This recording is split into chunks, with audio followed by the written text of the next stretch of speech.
Hello, I have the lovely Kaitlin with me today, and Kaitlin is, hi Kaitlin, you're very Hi. welcome.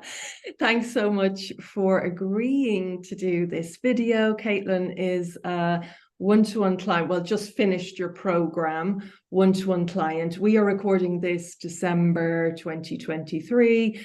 Kaitlin joined with me about a year ago. We had our first, you sent in your intake form. We had, I think, our initial chat. And then we were working together on the 6-month program. So from around January to June, July, and then one of your last sessions carried over to November. And then, of course, you were in the group, you had the group program alongside all of that as well. So we had about 18 sessions together, just letting people know. So, Kaitlin, let's start off. What reservations did you have, if any, before coming to work with me on a one-to-one basis?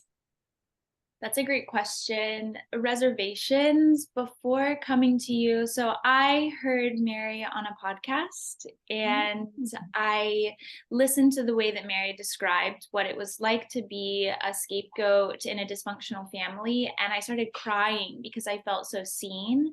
And I think my only reservation is like, is she going to have space for me? So I went to her website and, I kind of put it off because it's like, I wasn't sure if I was ready to get help yet. And then I remember it was after the holidays in December. I reached out like after Thanksgiving, so kind of beginning-ish of December when I got back. And I went to your website and I read through your website and I was like, I want to do this. And I sent you the form. And so, yeah, my only reservation is, will there be space for me? And it turned out like Mary was really prompt and reached right back out and she was like, I'd love to have a chat and just kind of get to know you a bit more. And then I think I was a little nervous too before our chat of, is my story real? Like when I share this with Mary, is she going to be like, yes, like let's, go through this one-on-one program? Or would she be like, oh, it doesn't seem like you align? Because I think I came from a lot of like personal gaslighting. And so I was nervous that I like wouldn't fit or something. But of course, like Mary was so great. And she was like, yes, yes, like I relate, yes. And she was like, okay, let's do this healing. So Amazing, amazing. And yeah, all the gaslighting, and that's almost like a catch-22, because I have had that from one or two other clients, like, I don't belong here. Like they're saying that about my group, and like my story isn't bad enough, and all sorts of gaslighting mindset. So can you share a little bit more then about the place that you were in? Like that would be this time last year, just before coming on to work with me one-to-one. Like, were you low contact with your family, in contact with them, no contact? yeah, so before coming in, I had slowly begun going no contact. So at that time, I was no contact with like my nuclear family, but my extended family, I was still trying to like have a relationship with them. And what it felt like was that I had to prove and like kind of go like get people to believe like my story was real in my extended family. And so I just kind of was like, really worn down from sharing my experience of my nuclear family. And it would be met with, I believe you, like, I'll make a safe space for you, but then kind of not like actions that reflected that. And so Mm-hmm. I just felt really at a place of, I feel so, how do I say, like, I'm just tired of feeling like I always have to like convince everyone that my reality was real. And whether or not, people were expecting that of me, I felt it inside of me that I needed to do that. And it Mm-hmm. was like a really pressured place to be and a really unfun place to be. And so that's where I was leading up. I had gone to visit like my grandfather and I remember just crying when I went to see him. I almost didn't go see him because I was like, is he going to believe me about my experiences? And so when I And went to your see. experiences were within your family of origin being bullied. Yeah.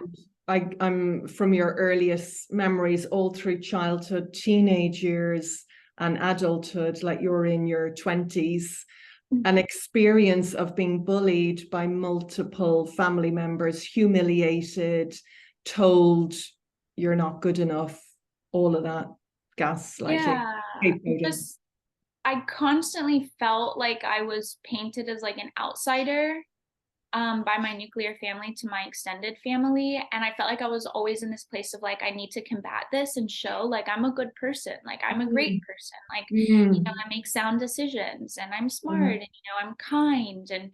And so I always felt like I had to do that. So I just really reached this place of I don't want to have to do that anymore. Like I don't know what life is like outside of feeling like I need to prove I'm not an outsider. But I just don't want to feel like I always need to say, look, like I'm not an outsider. These things aren't true. And so that's why I like came to you, because I just was like, I don't enjoy that feeling I have inside of like, I need to prove that I'm a good person.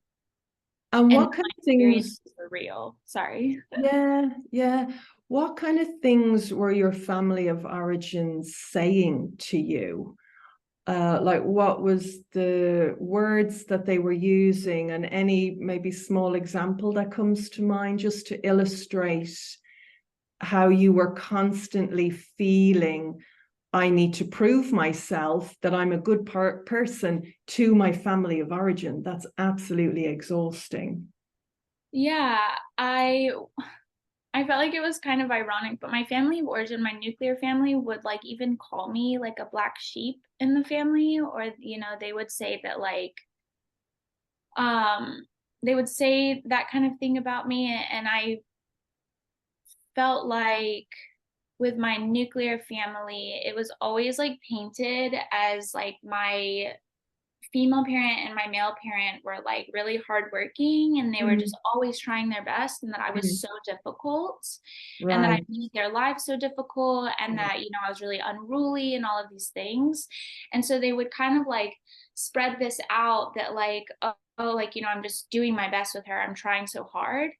And I always felt like you're really unavailable in the house. Like you're extremely like not present for me, like emotionally, mentally, like all those things.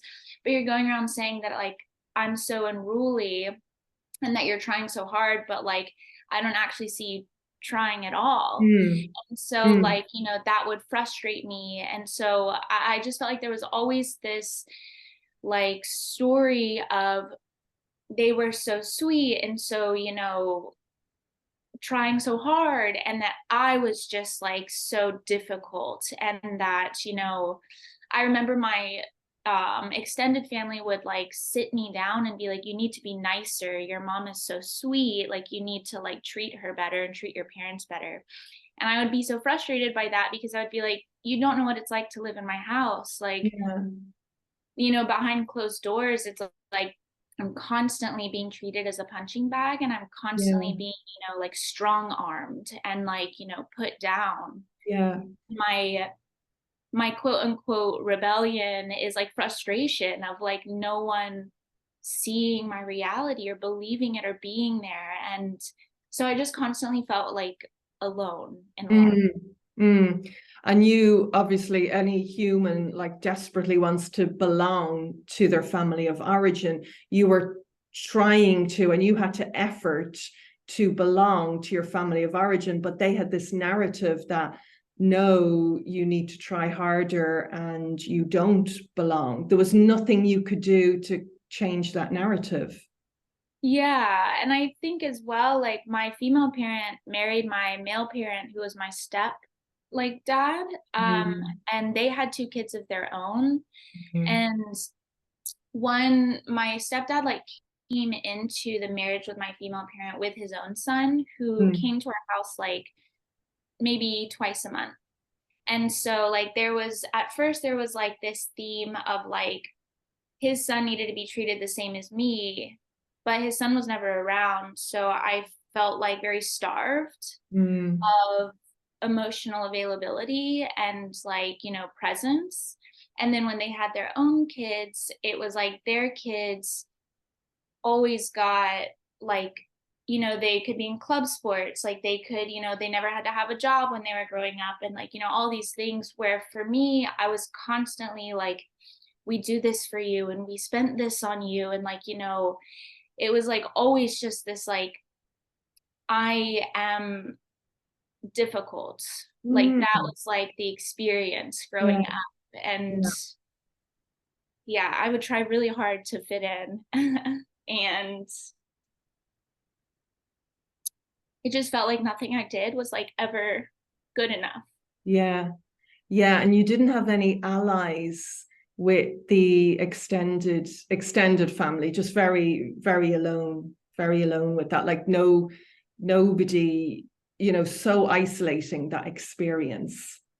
Yeah, I would get even messages of like, when I decided to go no contact with my female parent, I got a message from one of my extended family members that was like, I heard you're not speaking with your mom. I don't want to hear about it, but Mm. like, tell me about your life. Like, where are you working? Like, how is school? And it's just always like this theme of like neglecting emotionally where I am.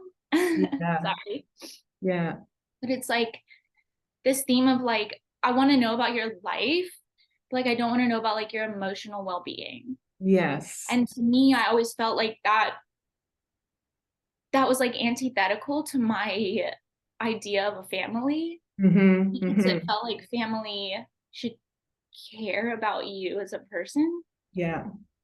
and that like you're a whole person. And Mm-hmm. so it was kind of, yeah. Yeah. Really, really difficult. And thank you very much for sharing the details of that.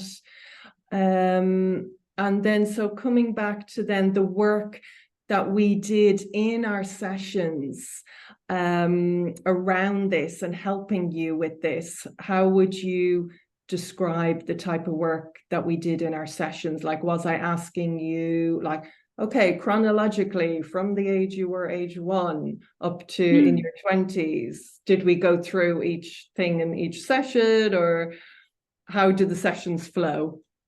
Yeah, the sessions were really wonderful. I had never experienced sessions the way that we did them together, like with you. And so, kind of my experience with them is we would sit and kind of, I would call upon like a memory or an emotion or a blocker I felt like I was having, and we would investigate that. And so, kind of would give characters to the different blockers I had.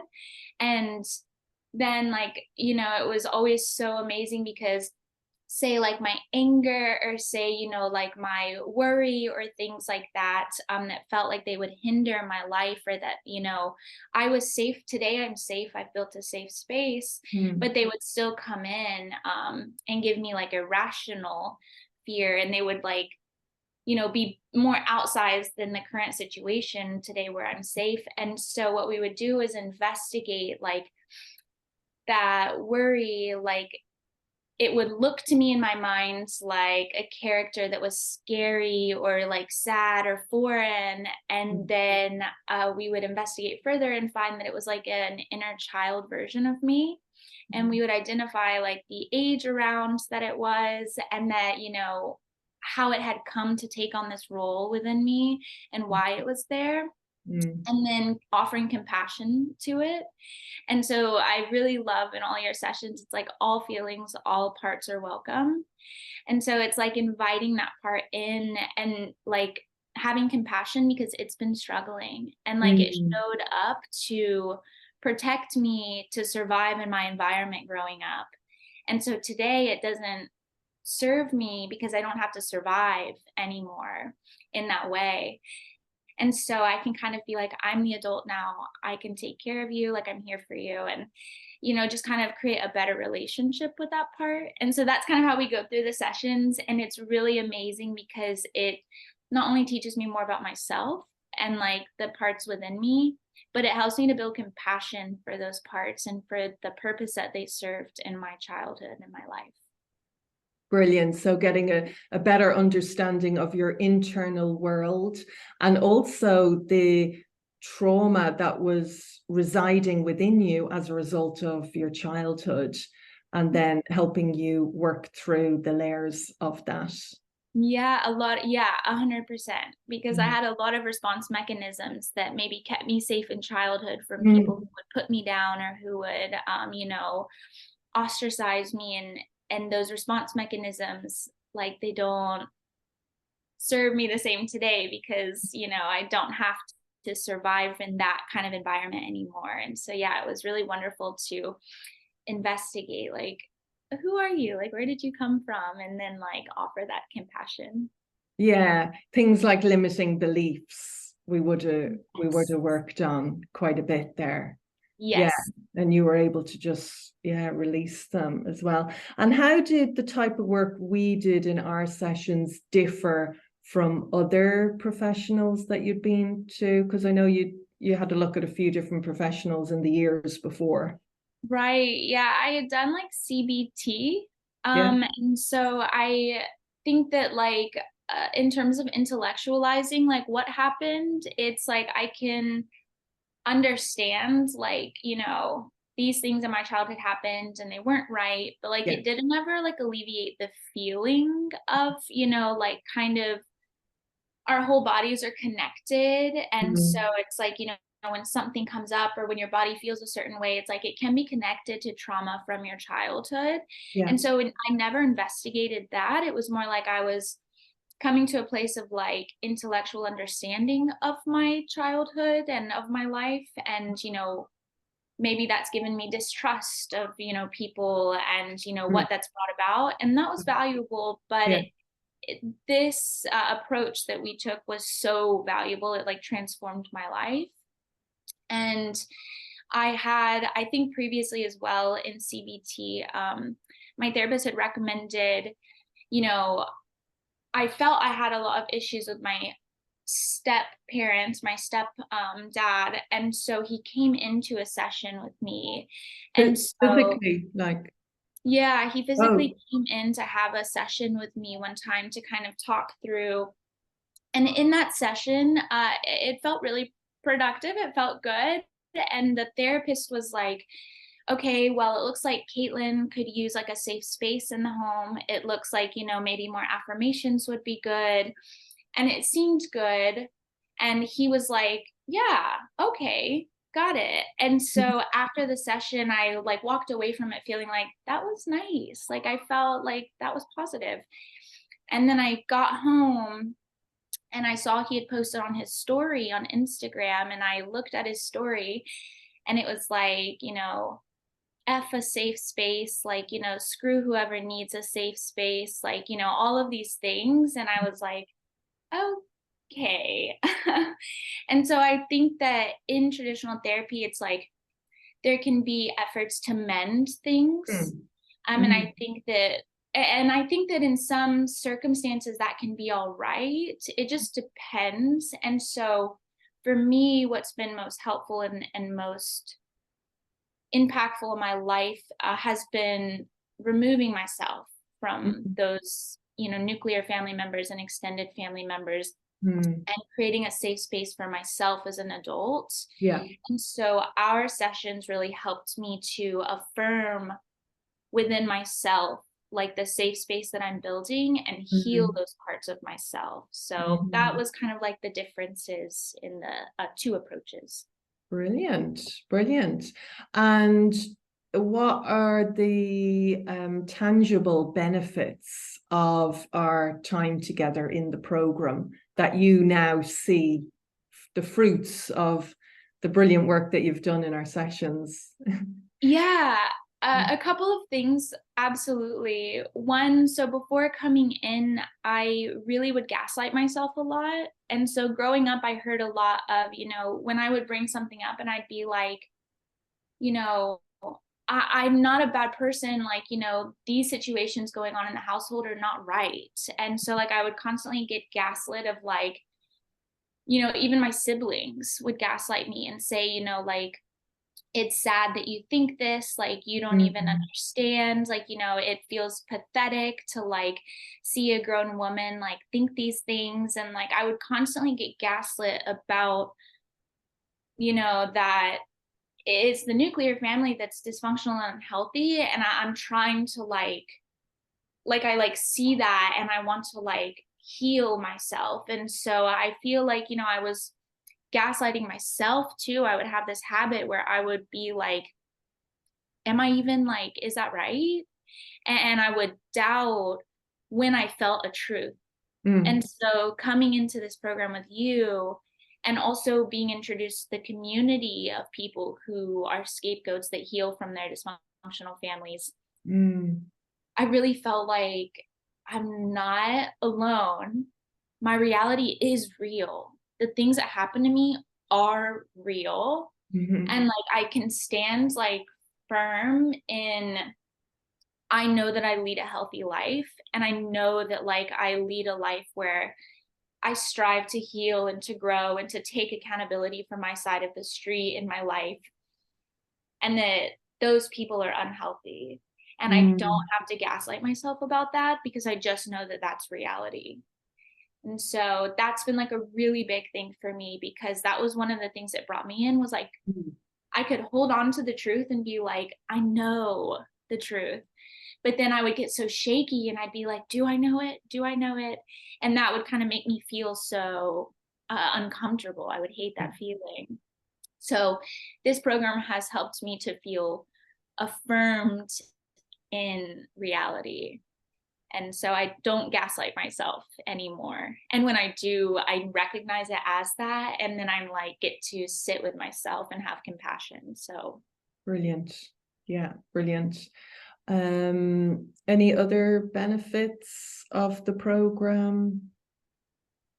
yeah, I would say that a benefit is also the community that's provided here. So there's like a Facebook group that's really wonderful, and people share their experiences. And I remembered, it was like when I stopped spending holidays with my family of origin, at first I felt like people, I felt like people would feel bad for me. They'd be like, oh no, like, do you want to come to my house? Like, it's okay. And like kind of treat me like an orphan or something. And, you know, I would be like, oh gosh, like this is so bizarre of me to not spend it with my family of origin. And so by being in the Facebook group though, I've also gotten to see other people's stories and see their experiences of like strength and hope and resilience with their dysfunctional families, that for me, the holidays in the safe space that I've created with my chosen family is like the best holidays I've ever had in my life. And so like I feel so confident, especially like seeing the community online through your program of people who have the same lived experiences of like, I was scapegoated and I was the punching bag in my family and I left it, and my life, my quality of life is like extremely better. And I'm like, this is awesome. So that's like been a really great thing, because without the community before I came in, I was like, is anyone else even out there? Like, is this real? Yeah. And so now I'm like, this is so real. And I just feel so confident in like my reality. Brilliant. Thank you so much. Yeah, the people in our Scapegoat Child Recovery Program are wonderful. They're so nice. Brilliant to have that validation. So yeah, I think we'll wrap it up. Thank you so much, and just so amazing. It's been, you know, absolute delight to work with you, and delighted for your amazing work and where you are today. Thank you so much for your courage, bravery to come on a camera to share your experience. Really appreciated, Kaitlin. Thank you very, very much. Thank you for asking me to do this. Yeah, I feel like this experience has transformed my life. And so I'm really happy to be able to share my experience and to let other people know like they're not alone, and that this is real, that happens, and that we can heal and like grow through it. And one last thing I was gonna say, I don't know if this is relevant, so you can like, you know, choose to include or not, but when I was growing up, with my female parent, it was just me and my female parent for about 5 or so years. And so I got a lot of attention. And so that gave my extended family, I think, this impression that my female parent like would never treat me like a punching bag, would never scapegoat me, would never, treat me like an outcast. And kind of, I think, to my extended family, created this image that, oh, she's such a kind and doting mother. And so then when my female parent and my male parent got married, and they started to allocate roles, right, to everyone as we all grew up. And I became the like scapegoat and punching bag within my family, where, things are only wrong because I talk about them. And it's not that anything's actually wrong. They would always say it's like, I can't just like accept them. And that it's like, my way or the highway with these things when I would ask for healthy behavior or like, things like that. And so I think that also contributed though to my extended family's belief that as an adult, when I would come to them and share, like, I experienced a lot of like heavy scapegoating growing up, and I felt extremely isolated, that they would call back to when I was little. And they'd be like, but she's so sweet and she has tried so hard. And like, they had this like image that wasn't real. And so I just wanted to share that because I think that roles can fluctuate within the dysfunctional family, and that I feel like mine did fluctuate. I was like a treasure at first, and then an outcast though, and a black sheep, and treated that way, and like a bother. So they're like, just wanted to share that. I hope that's helpful. Yes, I think it will be very helpful. And it just shows how intelligent you are to be able to navigate that. The mind-boggling nature of it, the confusion, disorientation, isolation, fear, no secure attachment. It's just incredible the way you navigated that, sought out help, and stood up.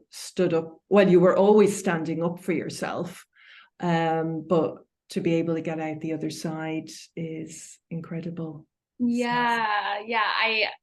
The last thing I'll say, because you made me think of this, is like, I think that there came a time in my family I would always get told, be the bigger person.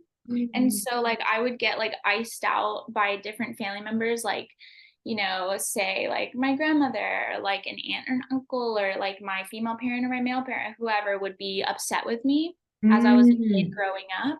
And it would be my responsibility to apologize to them.